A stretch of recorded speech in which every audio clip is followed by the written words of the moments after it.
बोल news headquarters में कहेंगे आपको खुशामदीद। मैं हूं आपके साथ बुशरा हक, मैं हूं सैयद रजी और मैं हूं आमना अकरम। ये सब भी होगा। सबसे पहले बात, आम इंतखाबात जदीद इलेक्ट्रॉनिक वोटिंग मशीन नहीं, पुराना ठप्पा सिस्टम के तहत ही होंगे। 90 लाख ओवरसीज पाकिस्तानी भी आइंदा इंतखाबात में वोट नहीं दे सकेंगे। शहबाज सरकार ने शफाफ इंतखाबात से मुतालिक PTI की कोशिशों पर पानी फेर दिया। कौमी असम्बली ने इलेक्शन एक्ट 2017 में तरमीम का बिल मंजूर कर लिया। साबिक हुकूमत की तमाम तरमीम खत्म कर दी गई। वजीर कानून आजम नज़ीर तारण ने PTI की तरमीम को मुतनाज़ करार दिया। कहा कि ज़िमनी इलेक्शन में तजर्बा किया जा सकता है, आम इंतखाबात में नहीं। वजीर पार्लिमानी उमूर मुर्तज़ा जावेद अब्बासी ने नैब कवानीन में तरमीम से मुतालिक बिल भी ऐवान में पेश कर दिया।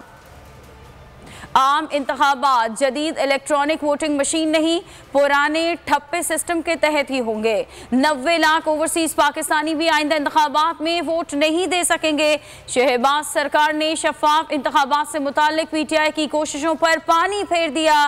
कौमी असम्बली ने इलेक्शन एक्ट 2017 में तरमीम का बिल मंजूर कर लिया।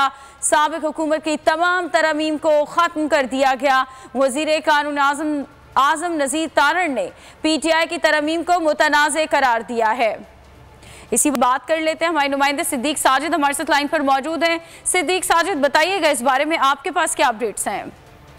जी बिल्कुल, ये हुकूमत अब अपनी मर्जी की कानून साजी जो है वो कर रही है, चूँकि एक बड़ी जमात तहरीक इंसाफ पार्लियामेंट में मौजूद नहीं है, तो इसी वजह से नून लीग और इसके जो इत्तेहादी हैं वो मर्जी के कवानीन पास कर रहे हैं। और उसकी एक मिसाल उस वक्त देखने में सामने आई जब गुज़श्ता हुकूमत का इलेक्ट्रॉनिक वोटिंग मशीन और समुंदरपुर पाकिस्तानियों को वोट का हक देने से मुताल्लिक जो इलेक्शन तरमीमी बिल था, आज इन्होंने उस बिल को ख़त्म कर दिया और उस बिल में तरमीम के तहत एक नया इलेक्ट तरमीमी बिल मंजूर किया, जिसके वोटिंग मशीन और समुंदर पार पाकिस्तानियों को वोट का हक देने से मुतल्लिक साबिक हुकूमत की तमाम तरमीम ख़त्म कर दी गई और एक नया इलेक्शन तरमीमी बिल 2022 उसको मंजूर किया।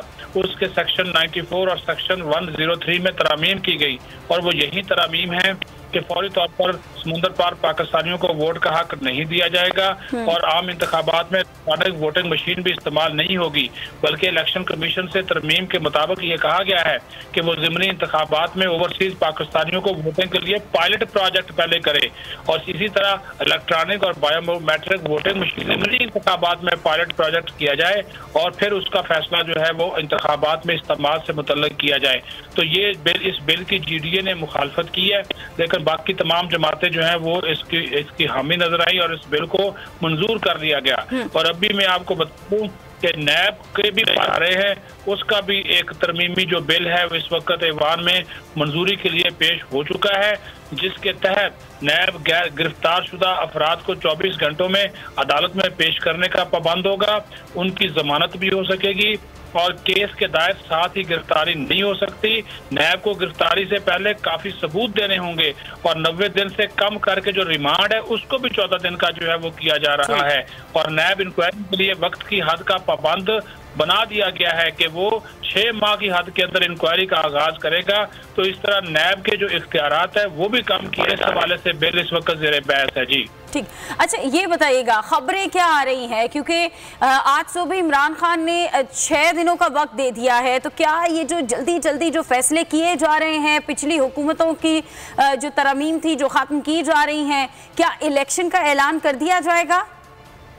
जी बिल्कुल, अब इनको बहुत ज़्यादा जल्दी है। इसी वजह से आप देख लीजिए कि इन्होंने आज ही मुश्तरका इजलास भी बुला रखा है ताकि ये कौमी असम्बली से जो बिल मंजूर हो जाएं तो उनको इमीडिएटली जो है वो पार्लियामेंट के मुश्तरका इजलास से भी मंजूर करवाया जाए अगर सेनेट इसको मंजूर नहीं करता। तो ये भी इन्होंने एक ऑप्शन रखा हुआ है और जल्दी इसी बात की इंतजार है कि अगर 6 दिन के बाद अगर इलेक्शन की तारीख नहीं देते तो इमरान खान का एहतजाज और शिद्दत इख्तियार करेगा और ये उस एहतजाज से पहले जो अहम कवानीन हैं उसमें तरामीम जो है वो कर रहे हैं। जी ठीक है, बहुत शुक्रिया आगाह करने के लिए।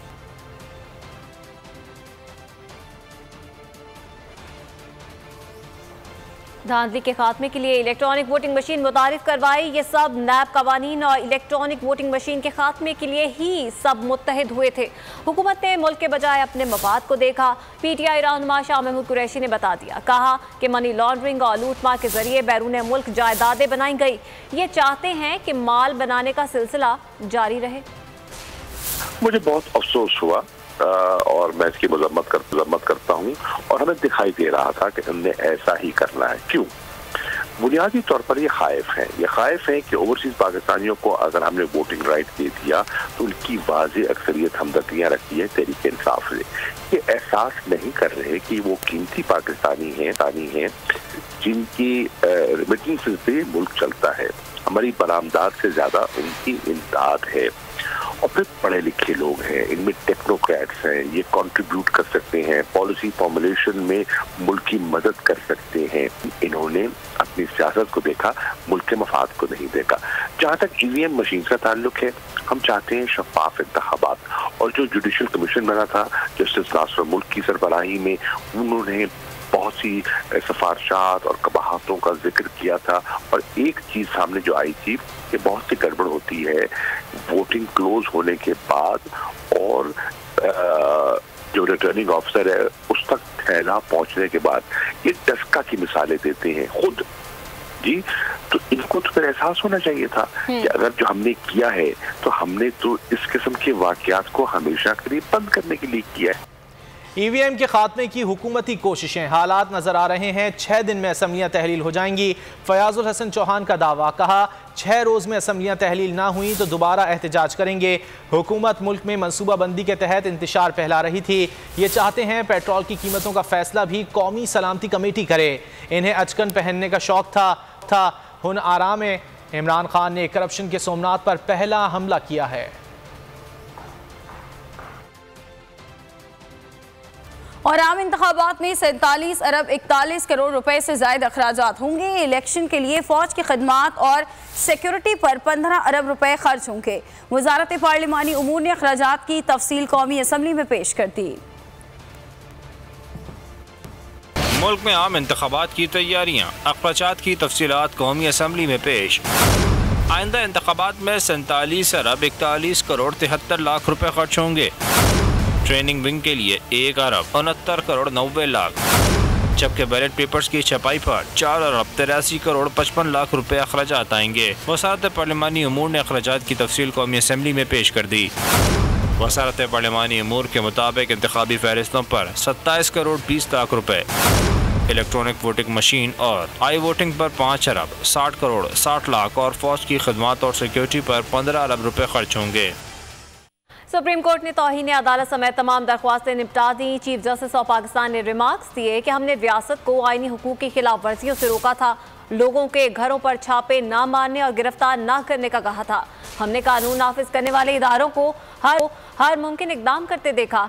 हमारा काम अवाम के हुकूक को यकीनी बनाना है। लोगों के घरों पर छापे मारने से मना किया, गिरफ्तारियों से रोका, शेलिंग न करने का हुक्म दिया, लेकिन कल क्या हुआ? चीफ जस्टिस ऑफ पाकिस्तान ने रिमार्क्स दिए, हमने रियासत को आईनी हुकूक की खिलाफ वर्जियों से रोका था। दस्तूर पाकिस्तान के मुताबिक अवाम को हासिल आईनी हुकूक की खिलाफ वर्जी क्यों हुई? दौरान समाअत अटॉर्नी जनरल ने दलाइल दिए, अदालत ने खुद तहरीक इंसाफ के जलसे की जगह का तयन किया था। इसके बावजूद डी चौक में आकर सरकारी और निजी अमला को नुकसान पहुँचाया गया। चीफ जस्टिस ने रिमार्क्स दिए, मुमकिन है इमरान खान को पैगाम दुरुस्त न पहुंचा हो। बेंच ने रिमार्क्स दिए, किसी पर इल्जाम लगाने के लिए नहीं बैठे, हमारा काम अवाम के हुकूक को यकीनी बनाना है। सुप्रीम कोर्ट ने आईनी हुकूक के तहफ़्फ़ुज़ के लिए ये केस सुना है। आम खबर दें आपको, बलूचिस्तान असम्बली में कुद्दूस बजिंजो के खिलाफ तहरीक अदम एतमाद पेश कर दी गई। BAP के रुकन असम्बली मीर ज़हूर बुलेदी ने तहरीक पेश की। तहरीक को मतलूब अराकीन की हिमायत हासिल नहीं, डिप्टी स्पीकर की जानिब से कहा गया। तफसीलात जान लेते हैं आज़म उल्फत से। आज़म बताइएगा। जी बिल्कुल, बलूचिस्तान असम्बली का इजलास 4.5 घंटे की ताखीर से शुरू हुआ। इजलास की सदारत डिप्टी स्पीकर और PTI के रहनुमा बलूचिस्तान के सरदार बाबर मूसा खेल ने सदारत की। इजलास में जो तहरीक अदम एतमाद के लिए तलब किया गया था, इस दौरान साबिक सूबाई वजीर और बाप पार्टी के रहनुमा मीर ज़हूर बुलैदी ने तहरीक अदम एतमाद पेश की, लेकिन मतलूबा हासिल न होने पर तहरीक को निपटा दी गई और बाद में असम्बली इजलास में कोरम का मसला खड़ा हुआ। कोरम की नजर आज का भी इजलास हुआ, मतलूबा अराकीन इजलास में शिरकत नहीं कर सके, जिसके बाद अदम एतमाद की तहरीक जो कायदे ऐवान के खिलाफ पेश होनी थी वो बुरी तरह नाकाम होकर खत्म हो गई और इजलास को गैर मुअय्यना मुद्दत तक के लिए मुलतवी कर दिया। इजलास को गैर मुअय्यना मुद्दत तक के लिए मुलतवी कर दिया गया है और अदम एतमाद नाकाम हो गई है क्योंकि मतलूबा जो अरकान थे वो पूरे नहीं थे इस वक्त ऐवान में और 11 अरकान की हिमायत हासिल रही। डिप्टी स्पीकर की जानिब से कहा गया बलूचिस्तान असम्बली में वज़ीर आला कुद्दूस बजिंजो के खिलाफ तहरीक अदम एतमाद पेश की गई, ताहम वो नाकाम रही। BAP के रुकन असम्बली ज़हूर बुलैदी की जानिब से ये तहरीक पेश की गई। तहरीक को मतलूबा अरकान की हिमायत हासिल नहीं। डिप्टी स्पीकर की जानिब से कहा गया तहरीक के हक़ में सिर्फ 11 अरकान की हिमायत आई। डिप्टी स्पीकर की जानिब से ये भी बताया गया और यूँ ये तहरीक नाकाम हो गई और असम्बली का इजलास गैर मुअय्यना मुद्दत तक के लिए मुलतवी कर दिया गया। बलूचिस्तान असम्बली में कुद्दूस बजिंजो के खिलाफ तहरीक अदम एतमाद पेश की गई। BAP के रुकन असम्बली मीर ज़हूर बुलैदी ने तहरीक पेश की है। इसी हवाले से बात कर लेंगे आज़म उल्फत से। आज़म बताइएगा, तहरीक नाकाम हो गई लेकिन जिस वक्त हमने देखा था कि जाम कमाल साहब मीडिया से गुफ्तगू कर रहे थे, उनकी जानिब से कहा गया था कि 13 अरकान के दस्तखत मौजूद हैं इस तहरीक पर। जी बिल्कुल, एक हफ्ता कबल ये तहरीक अदम एतमाद बलूचिस्तान असम्बली सेक्रेटरीट में जमा कर दी गई थी, जिसमें PTI और बाप पार्टी के 14 अरकान के इस पर दस्तखत थे। लेकिन जब आज पेश की जा रही थी तो इस दौरान जो 14 अरकान ने दस्तखत किए थे उनमें से सिर्फ असम्बली इजलास में शिरकत कर सके।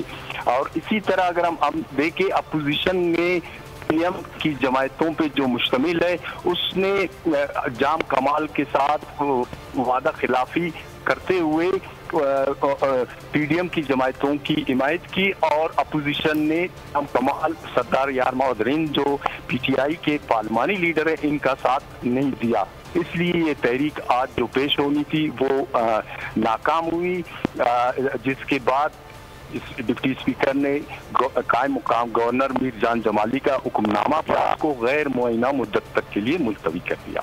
जी आज़म उल्फत, बहुत शुक्रिया इन तफसीलात के लिए। मतलूबा तादाद पूरी न होने पर तहरीक अदम एतमाद पेश न हो सकी। BAP के रुकन असम्बली मीर ज़हूर बुलैदी की जानिब से तहरीक अदम एतमाद पेश होना थी, ताहम मतलूबा तादाद पूरी ना हो सकी और अदम एतमाद की तहरीक को पेश नहीं किया जा सका। 11 अरकान की हिमायत हासिल रही। डिप्टी स्पीकर की जानिब से ये कहा गया जिसकी वजह से तहरीक अदम एतमाद पेश ना हो सकी। मतलूबा तादाद पूरी नहीं थी जिसकी वजह से तहरीक अदम एतमाद को ऐवान में पेश नहीं किया जा सका और इस तरह ये नाकाम हो गई। इससे कबल जब तहरीक अदम एतमाद पेश करने के हवाले से गुफ्तगू की थी जाम कमाल ने तो 14 अरकान के दस्तखत थे उस तहरीक अदम एतमाद पे, ताहम अब 11 अरकान की हिमायत हासिल रही जिसकी वजह से ये तहरीक ऐवान में पेश नहीं की जा सकी।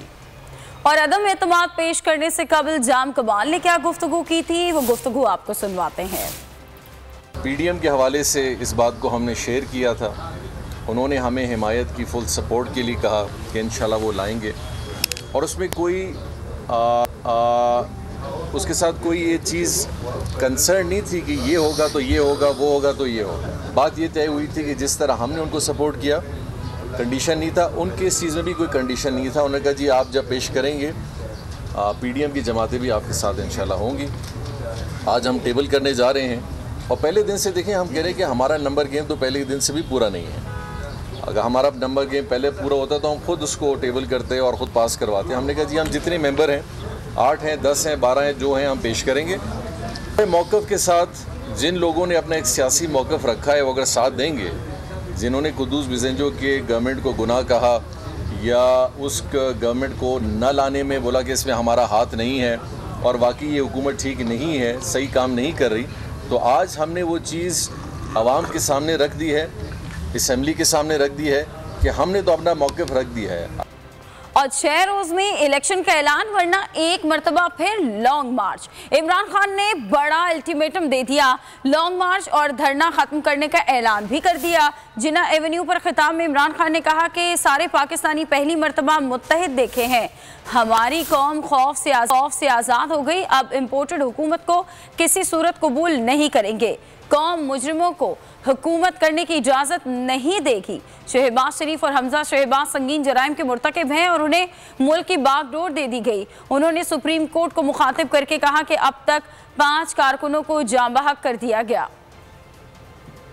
यहाँ से ऐलान करना चाहता हूँ, इस इम्पोर्टेड हुकूमत को एक पैगाम देना चाहता हूँ। आपको मैं 6 दिन दे रहा हूँ, 6 दिन के अंदर आप इलेक्शन अनाउंस करें, जून के महीने में इलेक्शन अनाउंस करें और असेंबलीज डिसॉल्व करें। अगर 6 दिन के बाद ये नहीं करेंगे आप, तो मैं सारी अपनी कौम को लेके वापस इस्लामाबाद आऊंगा। आपके पास टाइम है, गवर्नमेंट आपसे चल नहीं रही, आप गवर्नमेंट चलाने नहीं आए, करप्शन केसेस आप अपने खत्म करवा रहे हैं और इस बारी कोई रुकावटें नहीं होंगी, क्योंकि सुप्रीम कोर्ट का हुक्म है कि कोई किसी किस्म की पुरअमन एहतजाज पे किसी किस्म की रुकावट नहीं हो सकती। तो इंशाल्लाह पंजाब से भी सारे लोग पहुंचेंगे और इंशाल्लाह जो मैं चाहता हूँ कि 20 लाख लोग इस्लामाबाद में हम इकट्ठा करेंगे अगर आपने इलेक्शन अनाउंस किए। कानूनी ऑप्शंस का जायजा ले रहे हैं, एनआरओ का रास्ता खोलने की कोशिश की गई तो उसे रोकेंगे।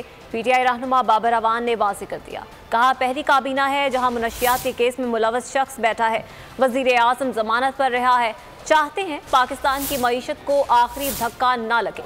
इमरान खान ने 6 दिन इसलिए दिए ताकि कोई गिला न करे कि कानून की खिलाफ वर्जी की।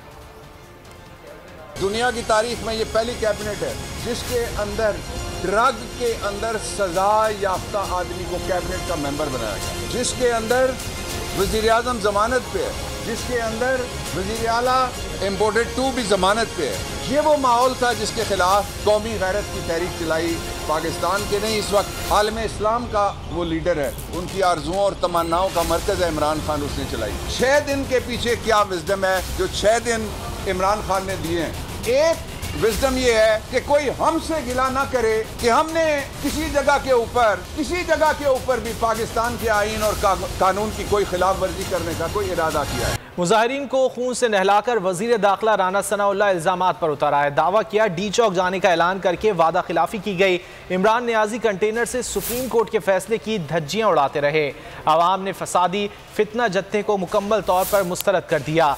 वजीर दाखिला का दावा था कि पुलिस ने रबड़ की एक बुलेट तक नहीं चलाई। रेंजर्स और पुलिस के 18 अहलकार जख्मी हुए। वजीर दाखिला राना सनाउल्लाह की फिर इल्जाम की भरमार, ताकत के अंधाधुंध इस्तेमाल का जवाब तराश दिए। पहले कंटेनर्स की दीवार लगाकर रास्ते रोके, फिर लॉन्ग मार्च नाकाम होने का दावा कर दिया। बोले सारी रात सिक्योरिटी हालात की मॉनिटरिंग की, अवाम ने फसादी फितना जत्थे को मुकम्मल तौर पर मुस्तरद कर दिया है। राना सनाउल्लाह ने इल्जाम लगाया इमरान खान ने डी चौक जाने का ऐलान करके वादा खिलाफी की। मेट्रो स्टेशन जलाए गए, दरख्तों को आग लगाई गई। फसादी जत्था सुप्रीम कोर्ट के फैसले की आड़ में जलाओ घिराव करता रहा। इमरान नियाजी कंटेनर से सुप्रीम कोर्ट के फैसले की धज्जियां उड़ाते रहे। वजीर दाखिला का दावा था कि पुलिस ने रबड़ की एक बुलेट तक नहीं चलाई। रेंजर्स और पुलिस के 18 अहलकार जख्मी हुए। रेंजर्स और पुलिस ने बड़ी बहादुरी से जिम्मेदारी निभाई। फसादी जत्थों को टीयर गैस से कंट्रोल किया गया।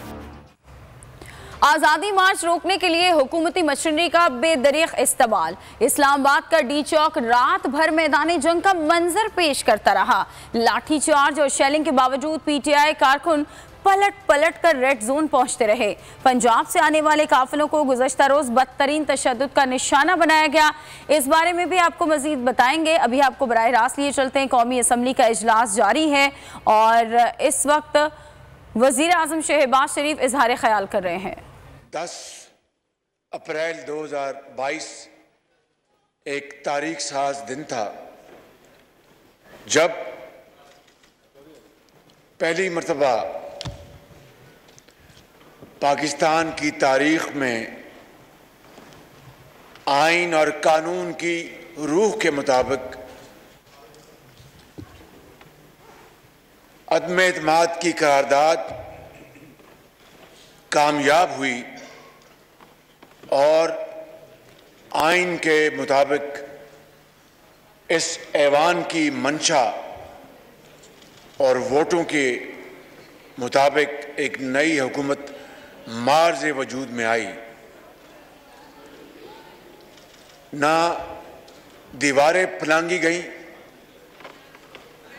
और ना ही कोई गिरफ्तारियां हुई और पाकिस्तान और ये ऐवान और आपकी जो इज्जत और तौकीर है उसमें इजाफा हुआ।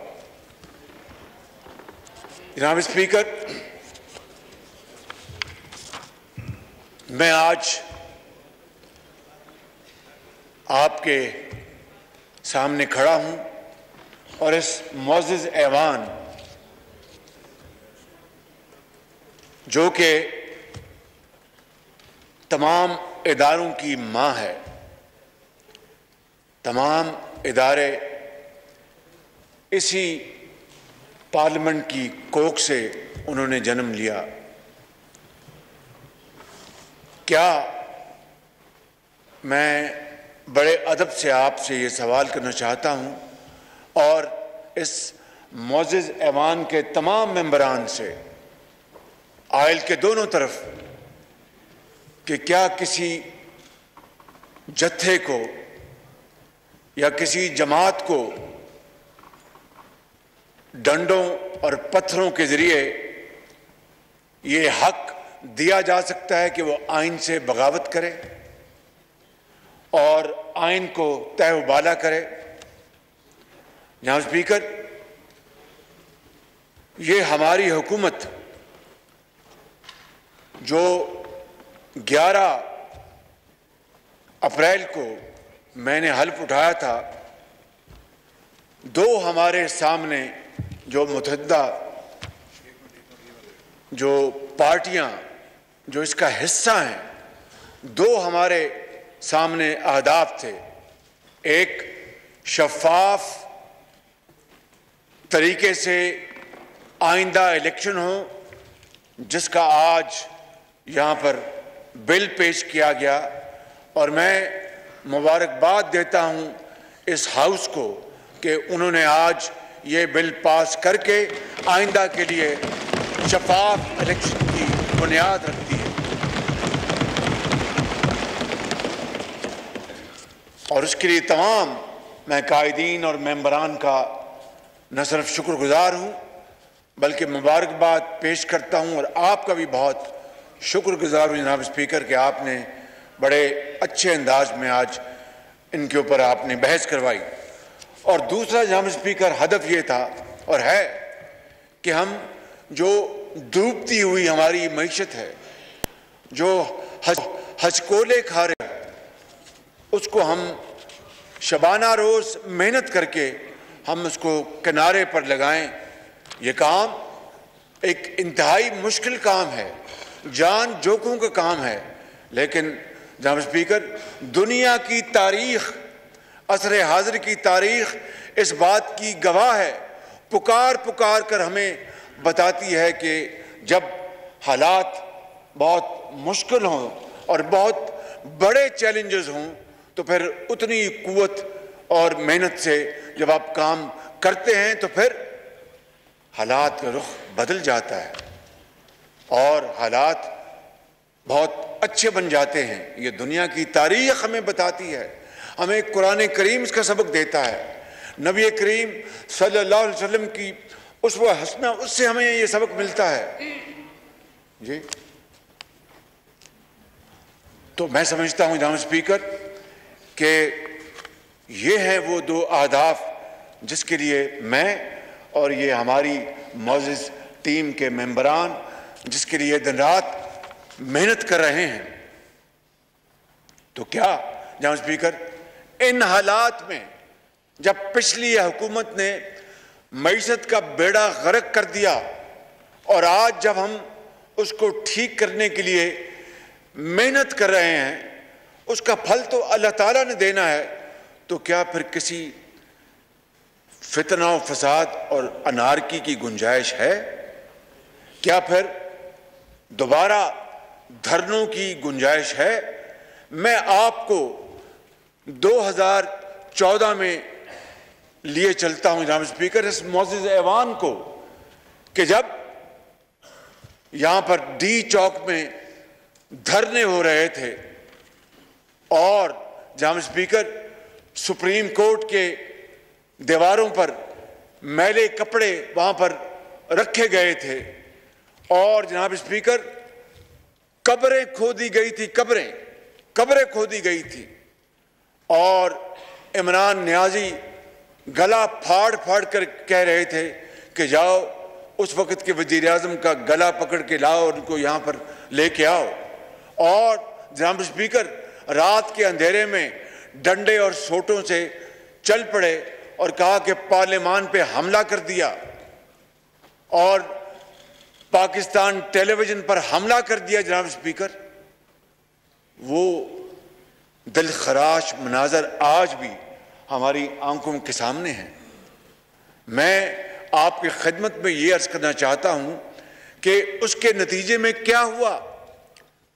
चीन के सदर हमारे पाकिस्तान के बेहतरीन दोस्तों में चीन हमारा दोस्त है, इसमें कोई दो राय नहीं। पेशावर से लेकर कराची तक पूरी कौम 22 करोड़ आवाम इस बात को जानते हैं कि पाकिस्तान के बेहतरीन दोस्तों में चीन शुमार होता है। हमारे दूसरे इस्लामी ममालिक भी हमारे दोस्त हैं। तो चीन के सदर तशरीफ ला रहे थे और चीनी सफ़ीर जो उस वक्त यहाँ पर थे उन्होंने उनको पैगाम भिजवाया कि मेरे सदर आ रहे हैं और आपके दोस्त आ रहे हैं, आप मेहरबानी करके ये खाली कर दे जगह। इमरान नियाजी ने साफ इनकार कर दिया। हट धर्मी जिद, क्या खाली वो हट धर्मी और जिद थी? नहीं, वो साजिश थी पाकिस्तान की तरक्की और खुशहाली के खिलाफ, गरीब आदमी के खिलाफ, एक बेवा के खिलाफ, बिजली के जो अंधेरे थे उनको खत्म करने के खिलाफ, खुशहाली और तरक्की के खिलाफ वो एक साजिश थी जनाब स्पीकर। और इस तरह वो दौरा मुअख्खर हो गया और फिर 7 महीने के बाद वो दोबारा तशरीफ लाए अप्रैल 2015 में, और जो मुआहदे सितंबर 2014 में जिनको पर दस्तखत होने थे वो 7 महीने मुअख्खर हो गए। इसलिए कल जब मैं कोरोट में था, जो 720 मेगावाट का पन बिजली का मंसूबा है, आपसे बेहतर कौन जानता है, आप खुद इसके मिनिस्टर रहे हैं और वजीर आज़म भी रहे हैं।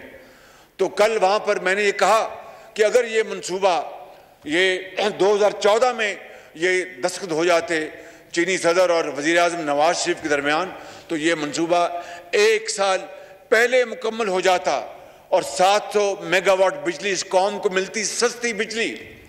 लेकिन उसके बावजूद मैं समझता हूँ कि कल चीनी कंपनी के चेयरमैन ने मेरी दरख्वास्त पर यह कहा, मैंने कहा कि जब तक COD, आप जानते हैं कि COD के क्या मानी है कि कमर्शियली ऑपरेटेड डेट, तब तक जब तक ये बिजली की तरसील आप देंगे, आप वो जो भी नर्ख हैं आप ना लें, हमें ये बिजली आप उस वक्त तक मुफ्त दें। जनाब स्पीकर, कल उन्होंने वादा कर लिया और 4 अरब रुपए इस कौमी खजाने में, वजीर खजाना यहाँ पर मौजूद हैं जिनको खाली खजाना मिला है। 4 अरब रुपए का फ़ायदा पाकिस्तान को हुआ। और 4 अरब रुपए का क्या मतलब है? इसका मतलब ये है कि आप 4 अरब रुपए का कोई कैंसर का अस्पताल बना लें, कोई 4 यूनिवर्सिटियाँ बना लें, या फिर बलूचिस्तान के दूर अफ्तादा इलाकों में आप वहाँ पर सोलर का कोई प्लांट लगा लें, या फिर आप गरीब और मोहताजों के लिए आप उनकी दवाई और इलाज का इंतज़ाम करा लें। जनाब स्पीकर, ये कौम इस वक्त बहुत दुखी कौम है। इस कौम के जिस्म पर बहुत गहरे जख्म लग चुके हैं। पिछले 3.5 सालों में, पौने 4 सालों में गाली गलोच के अलावा कुछ नहीं हुआ। मैं नाम नहीं लेना चाहता। मेरे साथ कल जो मुसाफिर जो अपने सफ़र कर रहे थे, ऑनरेबल ये मिनिस्टर अपना एहसन इकबाल साहब थे और हमारे इंजीनियर साहब थे, वो यहाँ पर मौजूद खुर्रम दस्तगीर, उनको एक शख्स ने कहा, वो जुमला कहा, मुझे बखुदा गो के हमारी वो सियासी मुखालफत है, सियासी मुखालफत होती है, दोस्ती भी होती है PTI से। उसने कहा कि उस दौर में बहुत वक्त ज़ाया हुआ, मेरा दिल पसीज गया, एक बतौर पाकिस्तानी के मुझे बेपना शर्म आई कि क्या आज हमें ये भी ताना सुनना पड़ रहा है ऐसे लोगों से जो कि पाकिस्तान के मुरब्बी और पाकिस्तान के दोस्त हैं। जनाब स्पीकर, यकीन करें कि कौमों की ज़िंदगियों में बड़े बड़े मुश्किल वक्त आते हैं, लेकिन इस तरह की तानाजनी कि पिछले दौर में कुछ नहीं हुआ और वक्त ज़ाया हुआ, मैं समझता हूँ कि ये कायदे आज़म की रूह को तड़पाने के मुतरादिफ है। लाखों मुसलमानों ने जो इस मुल्क के लिए शहादत दी, पाकिस्तान के लिए, उनकी रूहों को दुख देने के मुतरादिफ है। और मैं समझता हूँ कि आज अगर हम ये सब मिलकर यहाँ पर जो मेरे अपना बैठे हैं, हमारे मोहतरम इस तरफ बैठे हैं, पीछे बैठे हैं, मिलकर जब इस कश्ती को दोबारा किनारे पर लगाने की कोशिश कर रहे हैं, तो फिर ये धरने हो गए और फिर जलाओ और घराव की तहरीक का पैगाम दिया गया और खुलेआम कहा गया कि मैं हर तौर डी चौक पहुंचूंगा। जनाब स्पीकर, मैं आपसे ये अर्ज करना चाहता हूं कि जो इस तरह जो शख्स 3.5 साल गाली गलोच उसका ओढ़ना बिछौना था, दिन रात वो अपना ऑपोजिशन को चोर और डाकू कहना और फिर गुलों को और गुलदस्तों को उसको मस्मार कर दिया, उसको अपना क्या कहते हैं जी, उसको बेजान कर दिया, उसको मसल दिया और आज फिर दोबारा उसी वही 2014 की जो इंतहाई दिल खराश वाक़यात की उसको दोबारा ज़हनों में ताज़ा हो रही याद उसकी। जनाब स्पीकर, ये तारीख को अगर दोबारा दोहरानी दिया गया तो फिर हम फिर हाथ रह जाएंगे और कुछ नहीं बचेगा।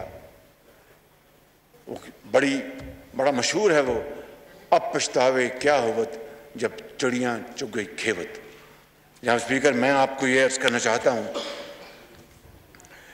कि अदलिया और इदारों को किस तरह बदनाम किया जा रहा है, किस तरह बदनाम किया जा रहा है। जनाब स्पीकर, जब कल एक फैसला आया सुप्रीम कोर्ट का, क्या हम में से किसी ने एक लफ्ज़ भी कहा उनकी शान के खिलाफ या एहतराम को गुस्ताखी की? इनके बारे में मशहूर नहीं, तारीख गवाह है कि खुद कहा कि फलां चीफ जस्टिस मेरा केस सुने तो मैं तैयार हूं, और ये अल्लाह का करना ऐसा हुआ कि वही चीफ जस्टिस जिनका उन्होंने नाम लिया था, उन्होंने फैसला उनके खिलाफ दिया तो उनके खिलाफ दुश्मनाम तराजी शुरू कर दी।